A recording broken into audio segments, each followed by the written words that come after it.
Hi students, welcome to the lecture. Today we will be dealing with the remaining portion of econometrics. അപ്പോൾ നമുക്ക് ഒരുപാട് request നമ്മുടെ കഴിഞ്ഞ പാർട്ടിൽ വന്നിട്ടുണ്ടായിരുന്നു സെക്കൻഡ് പാർട്ട് ഇടാനായിട്ട് പറഞ്ഞിട്ട്. അപ്പോൾ നമ്മൾ കുറച്ച് തിരക്കിലായിരുന്നു. അതുപോലെ തന്നെ നമ്മുടെ എക്സാമിനേഷനും കുറച്ച് കാര്യങ്ങളൊക്കെ ആയിട്ട് നമ്മൾ നല്ല ബിസി ആയിപ്പോയി. അതുകൊണ്ടാണ് ഈ ഒരു സെക്കൻഡ് വീഡിയോ വരാനായിട്ട് ഇത്രയും താമസിച്ചത്. അതിനാദ്യം എല്ലാവരോടും സോറി പറയാണ്. അപ്പോൾ നമ്മൾ ആദ്യം എത്രത്തോളം പോർഷൻസ് കംപ്ലീറ്റ് ആയിട്ടുണ്ട് എന്ന് നോക്കാം കേട്ടോ. അപ്പോൾ അതിൽ നമ്മൾ മെയിനായിട്ടും എക്കണോമെട്രിക്സിൻ്റെ പോർഷൻസിൽ specification of the statistical or econometric model വരെയായിരുന്നു നമ്മൾ നോക്കിയിരുന്നത് അല്ലേ. അപ്പോൾ അതിൽ കൺസപ്ഷൻ ഫംഗ്ഷൻ ബേസ് ചെയ്തിട്ടായിരുന്നു നമ്മൾ നമ്മുടെ കാര്യങ്ങളെല്ലാം ഡീൽ ചെയ്തുകൊണ്ടിരുന്നത്. അപ്പം കെയ്ൻസിൻ്റെ കൺസപ്ഷൻ ഫംഗ്ഷൻ ആയിരുന്നു നമ്മളിവിടെ കൺസിഡർ ചെയ്തിരുന്നത് അല്ലേ. അപ്പോൾ ഇൻകം കൂടുന്നതനുസരിച്ച് കൺസപ്ഷൻ കൂടുന്നു, പക്ഷേ ഇൻകം കൂടി അത്രയും കൺസപ്ഷൻ കൂടുന്നില്ല എന്ന് പറഞ്ഞിരിക്കുന്ന കെയ്ൻസിൻ്റെ തിയറീനെ അടിസ്ഥാനപ്പെടുത്തിക്കൊണ്ടാണ് നമ്മുടെ എക്കണോമെട്രിക്സിൻ്റെ മോഡൽ കണ്ടിന്യൂ ചെയ്തത്. ഓക്കെ, അതിൽ നമ്മൾ ആദ്യം ഒരു സ്റ്റേറ്റ്മെൻറ്റ് ഓഫ് ദ തിയറി അല്ലെങ്കിൽ ഹൈപ്പോത്തസിസ് പറഞ്ഞു. അതായിരുന്നു നമ്മുടെ കെയ്ൻസിൻ്റെ കൺസപ്ഷൻ ഫംഗ്ഷൻ. അതിനുശേഷം നമ്മൾ അതിനൊരു മാത്തമാറ്റിക്കൽ മോഡൽ കൊടുത്തു. ആ മോഡൽ എക്സാക്റ്റ് ആയിട്ടായിരുന്നു കൊടുത്തത്. പക്ഷേ ആ എക്സാക്റ്റ് ആയിട്ടുള്ള മോഡൽസിനെ മറ്റു കുറേ ഫാക്ടേഴ്സ് എഫക്റ്റ് ചെയ്യുന്നുള്ളത് കൊണ്ട് തന്നെ നമ്മൾ എന്ത് ചെയ്തു, അതിനൊരു എക്കണോമെട്രിക് മോഡൽ കൂടി കൊടുത്തു. അപ്പം എക്കണോമെട്രിക് മോഡൽ കൊടുത്തപ്പോഴത്തേക്കും എന്താ സംഭവിച്ചത്, അവിടെ ഒരു എറർ ടേമും കൂടി വന്നു അല്ലേ. അപ്പോൾ ആ ഒരു എറർ ടേം വന്നത് വരെയാണ് നമ്മൾ പറഞ്ഞു നിർത്തിയത് അല്ലേ. അപ്പോൾ നമ്മുടെ കഥയുടെ ബാക്കി പോകാം കേട്ടോ. അപ്പോൾ നമ്മൾ നെക്സ്റ്റ് നോക്കുന്നത് നമ്മുടെ ഫോർത്ത് ക്യാരക്ടറിസ്റ്റിക് അല്ലെങ്കിൽ ഫോർത്ത് സ്റ്റെപ്പാണ്. അപ്പോൾ ഏതാണ് ഫോർത്ത് സ്റ്റെപ്പ് എന്ന് പറഞ്ഞിരിക്കുന്നത്? It is obtaining data obtain ചെയ്യണം. അപ്പം നമുക്ക് ഓൾറെഡി നമ്മുടെ എന്തുണ്ട്, β1ഉം β2ഉം ഒക്കെ ഉണ്ടല്ലേ. അപ്പോൾ ഇവിടെ എന്താ നമുക്ക് പറയാനായിട്ടുള്ളത്, നമ്മുടെ y = β1 + β2 + u എന്ന് പറഞ്ഞിരിക്കുന്നതായിരുന്നു. എന്തെന്ന് പറഞ്ഞിരിക്കുന്നത്? നമ്മുടെ നമ്മുടെ ഫംഗ്ഷൻ എന്ന് പറഞ്ഞിരിക്കുന്നത് അല്ലേ. അപ്പോൾ നമ്മുടെ റിഗ്രഷൻ ഫംഗ്ഷൻ എന്ന് പറഞ്ഞിരിക്കുന്നത് അല്ലെങ്കിൽ നമ്മൾ ലീനിയർ ഫംഗ്ഷൻ എന്ന് പറഞ്ഞിരിക്കുന്നത് y = β1 + β2x + u ആണ് എന്ന് നമുക്കറിയാം. അപ്പോൾ അതിലെന്താണ്, β1ഉം ഉണ്ട് β2ഉം ഉണ്ട്. എന്താണ്, β1ഉം അതേപോലെ തന്നെ β2ഉം ഉണ്ട് അല്ലേ. അപ്പോൾ ഈ β1ഉം β2 എന്ന് പറഞ്ഞിരിക്കുന്നത് സ്ലോപ്പാണ്, അതുപോലെ തന്നെ കോഎഫിഷ്യൻ്റ് ആണ് എന്നൊക്കെ നമ്മൾ പഠിച്ചിട്ടുണ്ടായിരുന്നു. ഇൻ്റർസെപ്റ്റ് ഏതൊക്കെയാണ് ഇതിൻ്റെ അകത്ത് എന്നുള്ളതൊക്കെ നമ്മൾ നോക്കിയിട്ടുണ്ടായിരുന്നു അല്ലേ. അപ്പോൾ അതിൽ β1 എന്ന് പറഞ്ഞിരിക്കുന്ന ഇൻ്റർസെപ്റ്റ് ആണെന്നും β2 എന്ന് പറഞ്ഞിരിക്കുന്നത് സ്ലോപ്പ് ആണെന്നൊക്കെ ഉള്ളത് നമ്മൾ പറഞ്ഞിട്ടുണ്ടായിരുന്നു. അതിൽ x എന്ന് പറഞ്ഞിരിക്കുന്നത് എന്താണ്, അതിനകത്തുള്ള ഇൻഡിപെൻഡൻ്റ് ആയിട്ടുള്ള വേരിയബിളും y എന്ന് പറഞ്ഞിരിക്കുന്നത് ഡിപ്പെൻഡൻ്റ് ആയിട്ടുള്ള വേരിയബിളും ആയിരിക്കും. ഓക്കെ, അപ്പോൾ അതിൽ β2ഉം β1ഉമാണ് നമുക്ക് എന്ത് ചെയ്യേണ്ടത്, എസ്റ്റിമേറ്റ് ചെയ്യാനായിട്ട് ഉള്ളത്. ഓക്കെ, അപ്പോൾ നമ്മൾ ഒരു എക്കണോമെട്രിക് മോഡൽ എസ്റ്റിമേറ്റ് ചെയ്യണം എന്നുണ്ടെങ്കിൽ ഈ β1ൻ്റെയും β2ൻ്റെയും വാല്യൂ നമുക്ക് കണ്ടുപിടിക്കാനായിട്ടുണ്ട്. അപ്പോൾ നമുക്കത് പല രീതിക്കുള്ള ഡേറ്റാസിൽ നിന്ന് നമുക്ക് അതെടുക്കാനായിട്ട് സാധിക്കും. ഇപ്പോൾ നമ്മുടെ ഗുജറാത്തിയുടെ ഒക്കെ ബുക്കിലൊക്കെ ആണെന്നുണ്ടെങ്കിൽ അതിനകത്ത് കൊടുത്തിട്ടുണ്ട്. എന്താ കൊടുത്തിരിക്കുന്നത്, US എക്കോണമിയുടെ ഒരു ടേബിൾ കൊടുത്തിട്ടുണ്ട്. അപ്പോൾ അതിനകത്ത് 1960 മുതൽ 2005 വരെയുള്ള അവരുടെ GDP ഡേറ്റ കൊടുത്തിട്ടുണ്ട്. ഓക്കെ, 1960 മുതൽ 2005 വരെയുള്ള അവരുടെ ഡേറ്റ കൊടുത്തിട്ടുണ്ട്. അപ്പോൾ അതിൽ y വേരിയബിൾ ആയിട്ട് നമ്മൾ എന്താ എടുത്തിരിക്കുന്നത്, നമ്മുടെ പേഴ്സണൽ കൺസപ്ഷൻ എക്സ്പെൻഡിച്ചറും അതേപോലെ തന്നെ x എന്ന് പറഞ്ഞിരിക്കുന്നത് GDPയുമായിട്ടായിരിക്കും എടുത്തിരിക്കുന്നത്. അങ്ങനെ നമുക്കൊരു വലിയ ഡേറ്റ കിട്ടും. ഓക്കെ, അപ്പോൾ ഈ ഡേറ്റ എന്ന് പറഞ്ഞിരിക്കുന്നത് റിയൽ ടേംസിലാണ് വന്നിരിക്കുന്നത്, അതായത് ഇൻഫ്ലേഷൻ അഡ്ജസ്റ്റഡ് ആണ്.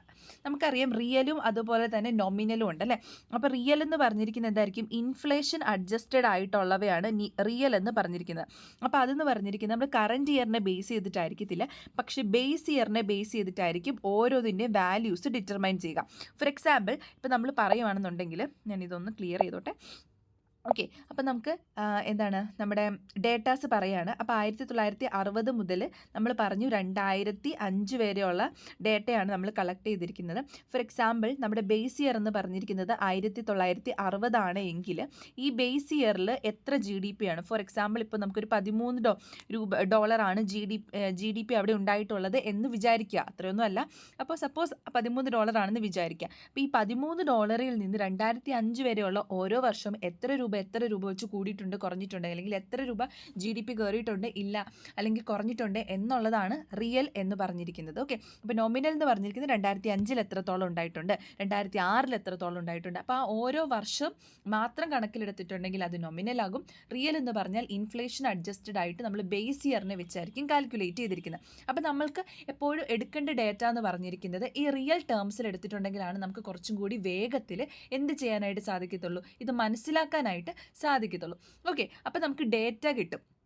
ഡേറ്റ കിട്ടാനായിട്ട് ഇപ്പോൾ നമുക്ക് പല സൈറ്റ് ഉണ്ട് അല്ലേ. CMI ഈ സൈറ്റിൽ പോയെടുക്കാം, അല്ലെങ്കിൽ RBIയുടെ സൈറ്റുകളിൽ നമുക്ക് പോയെടുക്കാനായിട്ട് സാധിക്കും, അല്ലെങ്കിൽ പല മിനിസ്ട്രികളുടെ സൈറ്റിൽ പോയിട്ട് നമുക്ക് ഡേറ്റാസ് കളക്ട് ചെയ്യാനായിട്ട് സാധിക്കും. ഇപ്പോൾ നമ്മുടെ തന്നെയാണെങ്കിലും നമ്മുടെ GDPയുടെ ഡേറ്റ നമുക്ക് ഫോർകാസ്റ്റ് ചെയ്യുന്നതിന് വേണ്ടിയിട്ട് GDPയുടെ ഡേറ്റ കളക്ട് ചെയ്യാനായിട്ട് നമ്മുടെ എക്കണോമിക് റിവ്യൂ ഇല്ലേ, അല്ലെങ്കിൽ എക്കണോമിക് സർവേയിൽ പോകുക. കേരളത്തിൻ്റെ ആണെങ്കിൽ എക്കണോമിക് റിവ്യൂ പോകുക, അല്ലെങ്കിൽ ഇന്ത്യയുടെ ആണെങ്കിൽ എക്കണോമിക് സർവേ പോകുക. അതിൽ അപ്പൻഡിക്സിൽ പോയിട്ടുണ്ടെങ്കിൽ എക്സൽ ഷീറ്റിൽ നമുക്കത് കിട്ടും. ഓക്കെ, അപ്പോൾ അങ്ങനെ നിങ്ങൾ ആദ്യം ഒരു ഡേറ്റ കളക്ട് ചെയ്യുക. അപ്പോൾ ഡേറ്റ നമുക്ക് കയ്യിൽ കിട്ടും. ഓക്കെ അല്ലേ. അപ്പോൾ അത്രയും കാര്യങ്ങൾ ക്ലിയർ ആയല്ലോ. ഡേറ്റ എങ്ങനെയാണ് എടുക്കേണ്ടതെന്ന് മനസ്സിലായല്ലോ. അപ്പോൾ അതാണ് അവിടെ പറഞ്ഞിട്ടുള്ളത്. ആ ഡേറ്റയ്ക്കകത്ത് നിന്നാണ് നമ്മൾ ഈ β1നെയും β2വിനെയും എസ്റ്റിമേറ്റ് ചെയ്യുന്നത്. ഓക്കെ, β1നെയും β2വിനെയും എസ്റ്റിമേറ്റ് ചെയ്യുന്നതിന് വേണ്ടിയിട്ടാണ് നമ്മൾ എന്ത് ചെയ്തിരിക്കുന്നത്, ഡേറ്റ കളക്ട് ചെയ്യുന്നത്.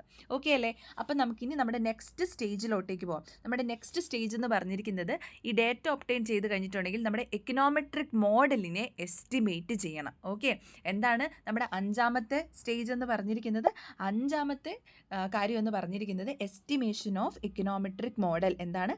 എസ്റ്റിമേഷൻ ഓഫ് എക്കണോമെട്രിക് മോഡലാണ് നമ്മുടെ അഞ്ചാമത്തെ സ്റ്റെപ്പ് എന്ന് പറഞ്ഞിരിക്കുന്നത്. ഓക്കെ, അപ്പോൾ ഈ എസ്റ്റിമേഷൻ ഓഫ് എക്കണോമെട്രിക് മോഡൽ എന്ന് പറഞ്ഞിരിക്കുന്നത് നമ്മുടെ പാരാമീറ്റേഴ്സിനെ എസ്റ്റിമേറ്റ് ചെയ്യുവാണ് എന്നുള്ളത് അറിയാലോ. അപ്പോൾ നമുക്ക് നമ്മുടെ ന്യൂമറിക്കൽ ആയിട്ടുള്ള വാല്യൂസിൽ നിന്നുമാണ് എന്ത് ചെയ്യുന്നത്, നമ്മൾ ഒരു പാരാമീറ്ററിനെ എസ്റ്റിമേറ്റ് ചെയ്യാനായിട്ട് ഉദ്ദേശിക്കുന്നത്. ഓക്കെ, അപ്പം നമുക്ക് പല ഫങ്ഷൻസ് ഉണ്ട്. അതിൽ ഏറ്റവും ഇമ്പോർട്ടൻ്റ് ആയിട്ടുള്ളതാണ് regression analysis. Okay, regression analysis ആണ് നമ്മൾ എന്തിനു വേണ്ടിയിട്ട് ഉപയോഗിക്കുന്നത്? ഈ β1നെയും അതേപോലെ തന്നെ β2വിനെയും നമുക്ക് കിട്ടാനായിട്ട്, അല്ലെങ്കിൽ അതിൻ്റെ എസ്റ്റിമേറ്റിനെ കിട്ടാനായിട്ട് നമ്മൾ ഉപയോഗിക്കുന്ന ഫംഗ്ഷനാണ്, അല്ലെങ്കിൽ സ്റ്റാറ്റിസ്റ്റിക്കൽ ടെക്നിക്കാണ് റിഗ്രഷൻ അനാലിസിസ് എന്ന് പറഞ്ഞിരിക്കുന്നത്. അപ്പോൾ ഈ റിഗ്രഷൻ അനാലിസിസിന് നമുക്ക് പല ഫോർമുലാസ് ഉണ്ട് ഇത് കണ്ടുപിടിക്കാനായിട്ട്. ഓക്കെ, അപ്പോൾ ഫോർമുലാസ് ഒക്കെ നമ്മൾ ഡീറ്റെയിൽ ആയിട്ട് നെക്സ്റ്റ് സ്റ്റേജിൽ പഠിക്കാം. അപ്പോൾ ഇപ്പോൾ ഫോർമുലാസ് എന്നൊക്കെ പറഞ്ഞിരിക്കുന്നത്, ഇപ്പോൾ β1ൻ്റെ എസ്റ്റിമേറ്റ് ആണെങ്കിൽ β1 hat എന്നാണ് നമ്മൾ എഴുതുന്നത്. അത് y bar minus β2 hat x bar എന്നാണ് അതിൻ്റെ ഫോർമുല. അതേപോലെ തന്നെ β2 hat ആണ് കണ്ടുപിടിക്കാനായിട്ടുള്ളതെങ്കിൽ അത് sigma small xi divided by sigma അല്ലെങ്കിൽ സമ്മേഷൻ xi സ്ക്വയർ. ഇങ്ങനെയൊക്കെയാണ് ഇതിൻ്റെ ഫോർമുലാസ് വരുന്നത്. അപ്പോൾ ഈ ഫോർമുലാസ് എത്തുന്ന ഒരു രീതിയൊക്കെ ഉണ്ട്, ഇതിനൊരു ഡെറിവേഷനൊക്കെ ഉണ്ട്. അപ്പോൾ ആ ഡെറിവേഷനൊക്കെ പഠിക്കേണ്ടതായിട്ടുണ്ട്. അപ്പോൾ ഈ ഫോർമുലയാണ് എന്തെന്ന് പറഞ്ഞിരിക്കുന്നത്, റിഗ്രഷൻ അനാലിസിസിൽ നമ്മൾ യൂസ് ചെയ്യുന്നത്. അപ്പോൾ ഈ റിഗ്രഷൻ അനാലിസിസിൽ ഈ ഫോർമുല യൂസ് ചെയ്തുകൊണ്ട് നമ്മൾ എന്ത് കണ്ടുപിടിക്കും? ഈ β1 ഹാറ്റും β2 ഹാറ്റും, അതായത് നമ്മുടെ പാരാമീറ്റേഴ്സിനെ എസ്റ്റിമേറ്റ് ചെയ്തുകൊണ്ടുള്ള ഒരു വാല്യൂ നമുക്ക് കിട്ടും. ഓക്കെ, അപ്പോൾ നമ്മളിവിടെ പറഞ്ഞിട്ടുണ്ടായിരുന്നു β2 എന്ന് പറഞ്ഞിരിക്കുന്നത് എന്തായിരിക്കും, നമ്മുടെ മാർജിനൽ പ്രൊപ്പൻസിറ്റി ടു കൺസ്യൂം ആണ് എന്ന് പറഞ്ഞിട്ടുണ്ടായിരുന്നു. അതായത് change in consumption due to change in income എന്നുള്ളതൊക്കെയാണ് എന്ന് നമുക്ക് പറഞ്ഞിട്ടുണ്ടായിരുന്നു. അപ്പോൾ ആ ഒരു മാർജിനൽ പ്രൊപ്പൻസിറ്റി ടു കൺസ്യൂമിനും അതേപോലെ തന്നെ നമ്മുടെ ഇൻ്റർസെപ്റ്റിനും ഒക്കെ നമുക്ക് എന്ത് ചെയ്യാനായിട്ട് സാധിക്കും, ഇതിലൂടെ കണ്ടുപിടിക്കാനായിട്ട് സാധിക്കും. ഓക്കെ, അപ്പോൾ ഇങ്ങനെയാണ് നമ്മൾ β1 ഹാറ്റിനെ β2 ഹാറ്റിനെ കണ്ടുപിടിക്കുന്നത്. It is based upon regression analysis. നമ്മൾ ഏത് സ്റ്റാറ്റിസ്റ്റിക്കൽ ടെക്നിക്കാണ് എസ്റ്റിമേഷന് വേണ്ടിയിട്ട് ഉപയോഗിക്കുന്നത്? റിഗ്രഷൻ അനാലിസിസ് ടെക്നിക്കാണ് യൂസ് ചെയ്തിരിക്കുന്നത്. അപ്പോൾ അത് യൂസ് ചെയ്തിട്ട് പാരാമീറ്റേഴ്സിനെയാണ് നമ്മൾ എസ്റ്റിമേറ്റ് ചെയ്യുന്നത്. ഓക്കെ, അപ്പോൾ ഫോർ എക്സാമ്പിൾ ഇപ്പോൾ നമ്മൾ പാരാമീറ്റേഴ്സിനെ എസ്റ്റിമേറ്റ് ചെയ്തു എന്ന് വിചാരിക്കാം. അങ്ങനെ എസ്റ്റിമേറ്റ് ചെയ്ത് കഴിയുമ്പോഴത്തേക്കും നമുക്ക് എസ്റ്റിമേറ്റ് ചെയ്തിരിക്കുന്ന ഫംഗ്ഷൻ എഴുതണമല്ലോ.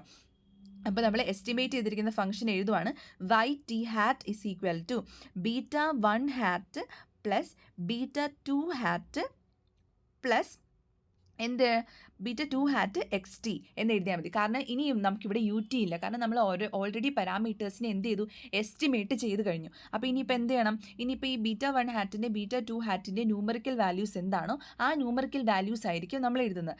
ഞാൻ കുറച്ച് മുന്നേ ഒരു ഫോർമുല കാണിച്ചിരുന്നു. ആ ഫോർമുലയിലൂടെയാണ് നമ്മൾ എന്ത് ചെയ്യുന്നത്, ഈ β1 ഹാറ്റിനും β2 ഹാറ്റിനും വാല്യൂസ് എടുക്കുന്നത്. അപ്പോൾ അങ്ങനെ നമുക്ക് വാല്യൂസ് കിട്ടിക്കഴിയുമ്പം സപ്പോസ് നമുക്ക് β1 ഹാറ്റിൻ്റെ വാല്യൂ എന്ന് പറഞ്ഞിരിക്കുന്നത് എത്രയാണെന്ന് വിചാരിക്കുക, -299.5913 ആണെന്ന് വിചാരിക്കുക. അതേപോലെ ഇത് എന്തിൻ്റെയാണ്, β1 ഹാറ്റിൻ്റെ. അതേപോലെ തന്നെ β2 ഹാറ്റിൻ്റെ വാല്യൂ എന്ന് പറഞ്ഞിരിക്കുന്നത് എത്രയാണ്, 0.7218 ആണെന്നും വിചാരിക്കുക.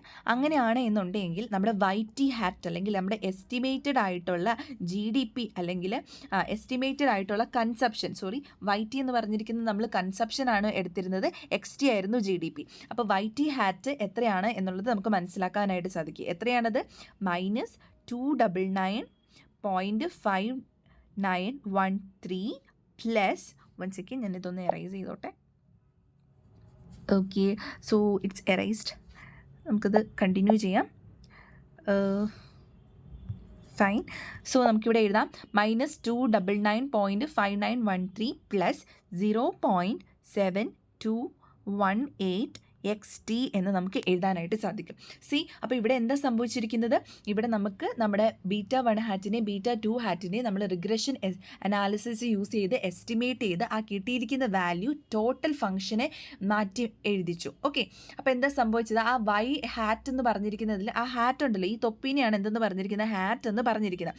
അപ്പോൾ ഈ ഹാറ്റിനെ എന്താണ് കാണിക്കുന്നത്? ഇപ്പോൾ ഏതെങ്കിലും ഒരു വാല്യൂയുടെ മുകളിൽ ഈ ഒരു ഹാറ്റ് കണ്ടിട്ടുണ്ടെങ്കിൽ നിങ്ങൾ മനസ്സിലാക്കുക അത് എസ്റ്റിമേറ്റ് ചെയ്ത ഒരു റിഗ്രഷനാണ് എന്നുള്ളത്. ഓക്കെ, അപ്പോൾ ഇതൊരു എസ്റ്റിമേറ്റഡ് ആയിട്ടുള്ള റിഗ്രഷനാണ് കാണിച്ചിരിക്കുന്നത്. ഇനി ഇതിൽ ടി കാണിച്ചിരിക്കുന്നത് ഇറ്റ് ഡിപ്പെൻഡ്സ് ഓൺ ടൈം, ഓരോ ടൈം അനുസരിച്ചാണ്. ഇപ്പോൾ അത് ടി എന്ന് പറഞ്ഞിരിക്കുന്നത് ടൈം പീരീഡ് 1 ആണ് എന്നുണ്ടെങ്കിൽ നമ്മൾ y1 എന്നായിരിക്കും എഴുതുന്നത്. ഇപ്പോൾ ടൈം പീരീഡ് 2000 ആണ്, 2000 കൺസപ്ഷൻ എക്സ്പെൻഡിച്ചറിൻ്റെ എസ്റ്റിമേറ്റ് ആയിരുന്നു നമുക്ക് കിട്ടിയതെങ്കിൽ y ഹാറ്റിന് പകരം എന്തെന്ന് എഴുതും? നമ്മൾ y2000 ഹാറ്റ് എന്നായിരിക്കും നമ്മൾ എഴുതുക.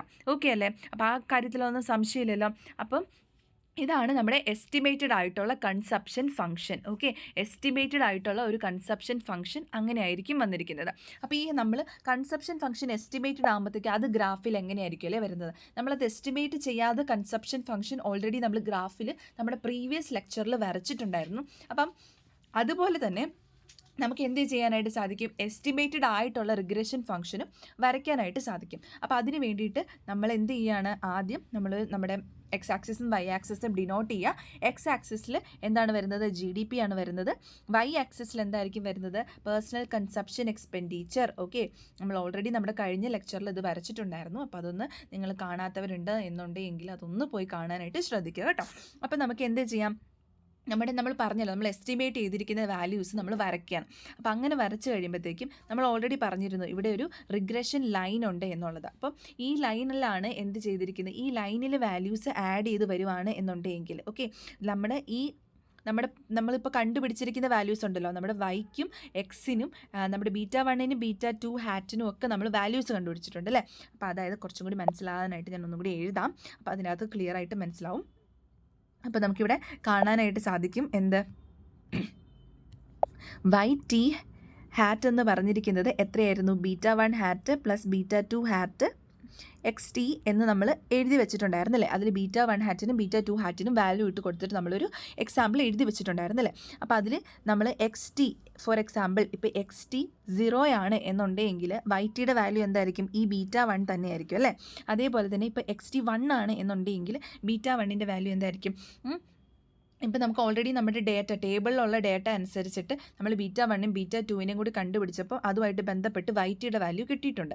അപ്പം ഈ YTനെയും ഈ XTനെയും ഉപയോഗിച്ചിട്ട് നമ്മളിവിടെ എന്താണ് നമ്മൾ പോയിൻറ്റ്സ് ലോക്ക് ചെയ്യുകയാണ്. അങ്ങനെ പോയിൻറ്റ്സ് ലോക്ക് ചെയ്തതാണ് ഈ ഓരോരോ പോയിൻറ്റ്സും. ഈ പോയിൻറ്റ്സ് കൂടെ നമ്മൾ വരച്ചിരിക്കുന്ന ലൈനാണ് ഇത്. അപ്പോൾ that is what we called regression line.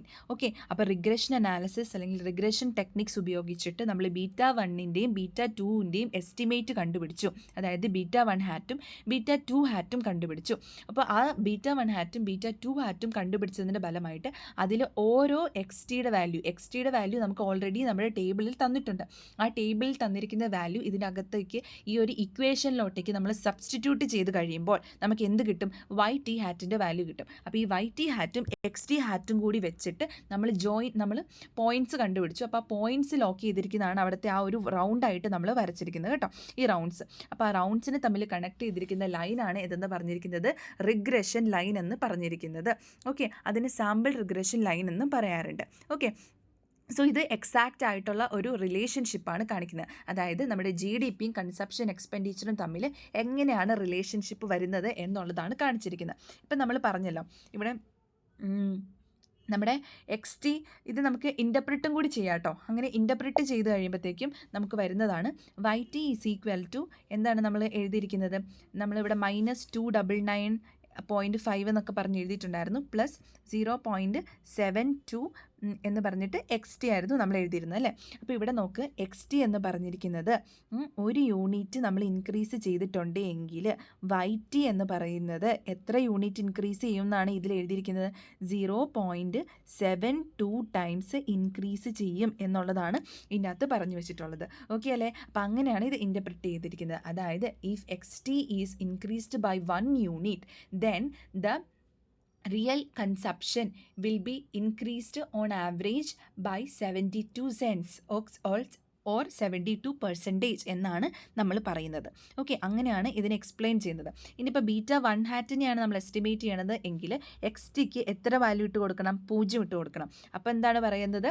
നമുക്ക് if xt is equal to 0 then the consumption will be negative 299.5 എന്നായിരിക്കും പറയുക.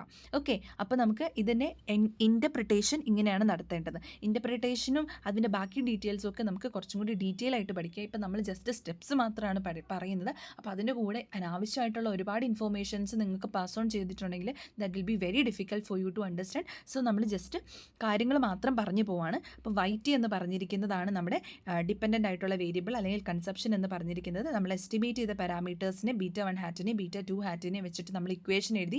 അതാണ് റിഗ്രഷൻ ഇക്വേഷൻ എന്ന് പറഞ്ഞിരിക്കുന്നത്, എസ്റ്റിമേറ്റഡ് ആയിട്ടുള്ള റിഗ്രഷൻ ഇക്വേഷൻ. അപ്പോൾ അത് ഉപയോഗിച്ചിട്ട് നമ്മളൊരു ഗ്രാഫും വരച്ചിട്ടുണ്ടായിരുന്നു. അപ്പോൾ ആ ഗ്രാഫ് എന്ന് പറഞ്ഞിരിക്കുന്നത് ഈ ഒരു ഇൻഡിപെൻഡൻറ്റ് വേരിയബിളും ഡിപ്പെൻഡൻറ്റ് വേരിയബിളും തമ്മിലുള്ള റിലേഷൻഷിപ്പ് ആയിരിക്കും കാണിക്കുന്നത്.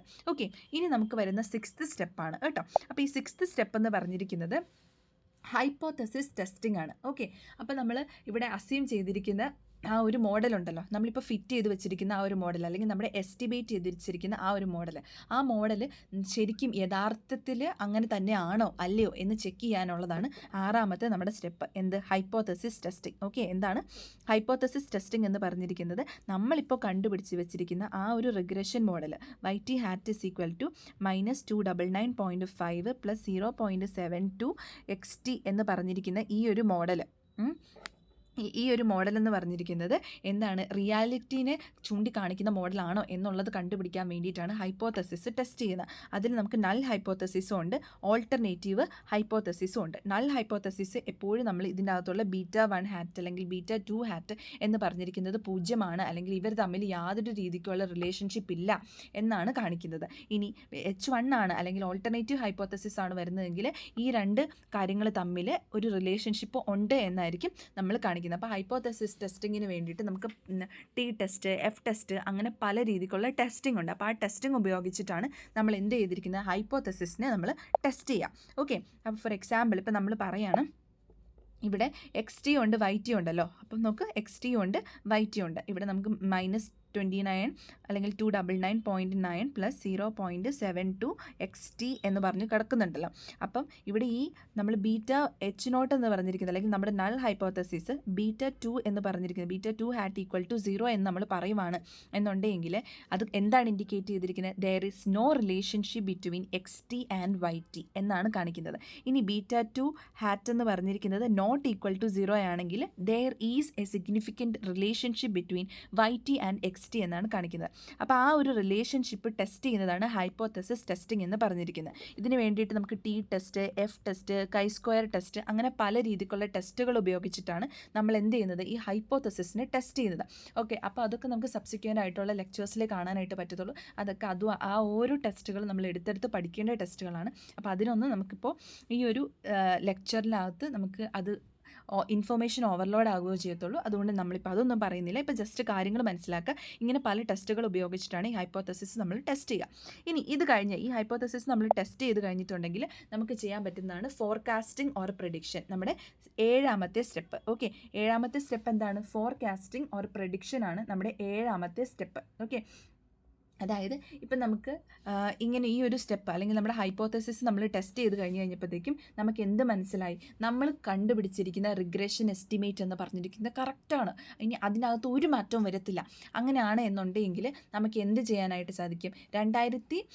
നമ്മൾ ഇപ്പോൾ 1960 തൊട്ട് 2005 വരെ ഉള്ളതിൻ്റെയാണ് എടുത്തിരിക്കുന്നതെങ്കിൽ 2006 എത്രയാണെന്ന് വേണമെങ്കിൽ നമുക്ക് പ്രെഡിക്റ്റ് ചെയ്യാനായിട്ട് സാധിക്കും, അല്ലെങ്കിൽ നമുക്ക് ഫോർകാസ്റ്റ് ചെയ്യാനായിട്ട് സാധിക്കും. ഓക്കെ, അപ്പം ഇപ്പം നമുക്ക് എന്താ പറയുക, നമ്മുടെ ഫോർ എക്സാമ്പിൾ ഇപ്പം നമ്മുടെ GDP എന്ന് പറഞ്ഞിരിക്കുന്നത് 2006 100 രൂപയാണ് എന്ന് വിചാരിക്കുക. ഓക്കെ, നമ്മുടെ US-ൻ്റെ എസ്റ്റിമേറ്റ് എന്ന് പറഞ്ഞിരിക്കുന്നത് 2006 എത്ര രൂപയാണ്? 100 രൂപയാണ് എന്ന് വിചാരിക്കുക. അങ്ങനെയാണ് എന്നുണ്ടെങ്കിൽ നമുക്ക് എന്ത് മനസ്സിലാക്കാനായിട്ട് സാധിക്കും? ആ 100 രൂപ എന്ന് പറഞ്ഞിരിക്കുന്ന XTയിലോട്ടേക്ക് സബ്സ്റ്റിറ്റ്യൂട്ട് ചെയ്തതിന് ശേഷം നമുക്ക് എന്ത് ചെയ്യാനായിട്ട് സാധിക്കും? നമുക്ക് YT hat അല്ലെങ്കിൽ കൺസപ്ഷൻ എക്സ്പെൻഡിച്ചർ എത്രയുണ്ട് എന്നുള്ളത് കണ്ടുപിടിക്കാനായിട്ട് സാധിക്കും. That is what we call forecasting or prediction. Okay, അതാണ് 7ാമത്തെ സ്റ്റെപ്പ് എന്ന് പറയുന്നത്.